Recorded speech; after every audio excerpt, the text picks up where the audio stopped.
अगर आपने अभी तक डायन की कथा का तीनों पार्ट नहीं देखा तो आप एक बहुत ही मिस्टीरियस रियल घटना को मिस कर रहे हैं।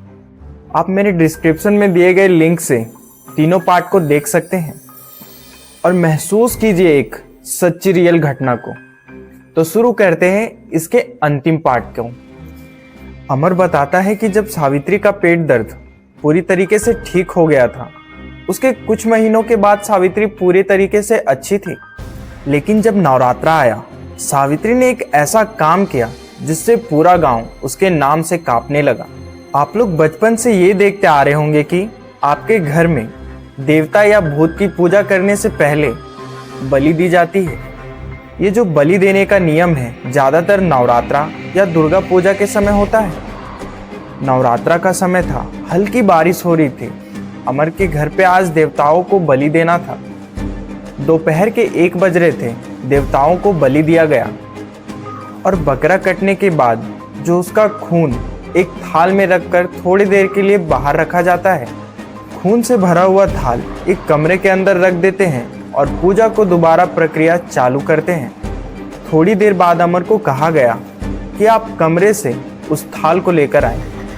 अमर बताता है कि जब वो कमरे के बाहर था और उसने जैसे उस कमरे का दरवाजा खोला तो उसने देखा कि सावित्री एक सफेद साड़ी में नीचे बैठी थी। उसका बाल और काला और लंबा दिख रहा था। उसके हाथों में खून से भरा हुआ थाल था और वो अपने मुंह से खून को पूरा पी रही थी। सावित्री के पैर उल्टे थे और उसका पूरा ध्यान खून पीने पे था। मैं ये सारी चीजें देखकर बहुत ही ज्यादा डर गया था। मैंने धीरे से दरवाजे को बंद किया और अपने घर वालों को बुलाने के लिए चला गया। जब मैंने अपने घर वालों को उस कमरे के पास लेके आया तो उसके दरवाजे के पास से एक छिपकली निकली और दीवारों के ऊपर चढ़कर मुझे देखने लगी। अमर ने डर कर दरवाजा खोला, लेकिन उस कमरे के अंदर अभी कोई नहीं था। वहां पे थी बस। अमर ने कहा, आप लोगों ने देखा ना, खून यहाँ पे नहीं है। सावित्री ने ही ये सारा खून पिया है। अमर इतना बोल ही रहा था कि दरवाजे के बाहर से सावित्री ने कहा, आप लोग यहाँ पे क्या कर रहे हैं? अमर ने देखा कि सावित्री वही कपड़े में थी जिस कपड़े में वो थोड़ी देर पहले कमरे के अंदर थी। अमर के घर वालों ने कहा कि सावित्री तो बाहर है। अमर, तुमने जरूर कुछ बुरा देखा होगा। अमर जब सावित्री की ओर देखा तो अमर ने नोटिस किया कि छिपकली के आंखों का रंग और सावित्री के आंखों का रंग एक जैसा दिखाई दे रहा था। नवरात्रा खत्म होने के बाद 5वीं रात अमावस की रात थी। ये वही रात थी जब सावित्री एक डायन बनेगी। अमर बताता है कि नवरात्रा के समय सावित्री के पति भी उस टाइम घर पे आए थे। 5 दिन बाद अमावस की रात 12 बज रहे थे। गांव में बिजली चली गई थी और बहुत ही तेज बारिश हो रही थी। घर के सभी लोग सो रहे थे, लेकिन बाहर से कुत्तों की रोने की आवाजें बहुत ही ज्यादा आ रही थी। कुत्तों की रोने की वजह से अचानक मेरी नींद टूट चुकी थी। मेरे कमरे से बाहर का रास्ता साफ साफ दिखाई देता था। मैंने अचानक से देखा कि सावित्री काली साड़ी में थी और उसके हाथ में वही काला बक्सा था और किताब। वो रात के 12 बजे कहीं जा रही थी और उसके पीछे पीछे चाचा भी जा रहे थे। चाचा की हालत ऐसी लग रही थी मानो जैसे सावित्री ने उसके ऊपर काला जादू किया हो। सावित्री जिधर जाने को बोल रही थी वो उधर ही जा रहे थे। अमर बताता है कि गांव के बाहर जंगलों के बीच शमशान घाट था। सावित्री अपने पति को लेकर उसी ओर जा रही थी। रात और काली हो रही थी। सावित्री जब चल रही थी तो उसके पांव पे आने वाले सारे घास जल रहे थे।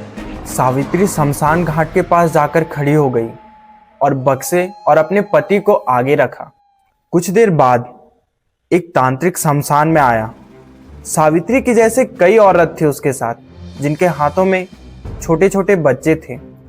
तांत्रिक ने एक हवन कुंड जलाया। सभी उसके किनारे पे बैठे हुए थे। तांत्रिक ने उनसे कुछ कहा। सभी लोगों ने अपने बक्से को आगे रखा और उससे दिल निकाला। सावित्री के सभी साथी नग्न थे।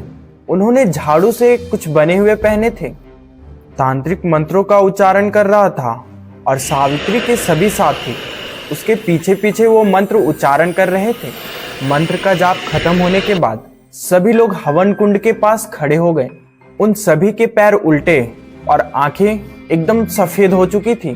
तांत्रिक ने उनसे कहा, अब तैयार हो जाओ, वो समय आ चुका है और अपने सबसे करीबी की बलि देने को तैयार हो जाओ।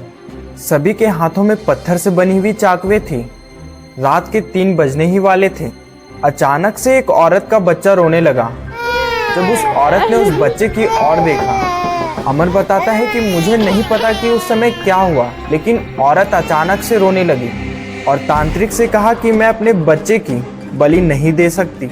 तांत्रिक ने उस औरत से कहा, तुम इस विद्या को बीच में नहीं रोक सकती हो।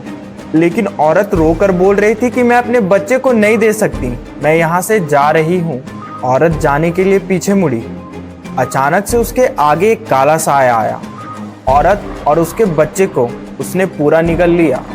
ग्रंथों में लिखा गया है कि रात के 3 बजे आत्माएं सबसे ज्यादा ताकतवर होती हैं। तांत्रिक ने सभी से कहा, रात के 3 बज चुके हैं, बलि देने का समय अब आ गया है। सावित्री ने अपने पति को अपने आगे रखा और पत्थर से बने चाकू से उसके दिल पे वार करने लगी। तांत्रिक मंत्र का जाप कर रहा था और सभी लोग ऐसा ही कर रहे थे। सभी लोगों ने अपने बलि का दिल निकाला और उनके शरीर को उस हवन कुंड में डाल दिए। तांत्रिक ने कहा कि तुम्हारे हाथों में जो दिल है उसे खाकर अपनी डायन सिद्धि को पूरा करो। सावित्री ने अपने पति का कच्चा दिल खा लिया और वो एक डायन बन गई। आज तक अमर के घर वालों को ये पता नहीं चला कि अमर के चाचा के साथ क्या हुआ। अमर बताता है कि सावित्री आज भी जिंदा है।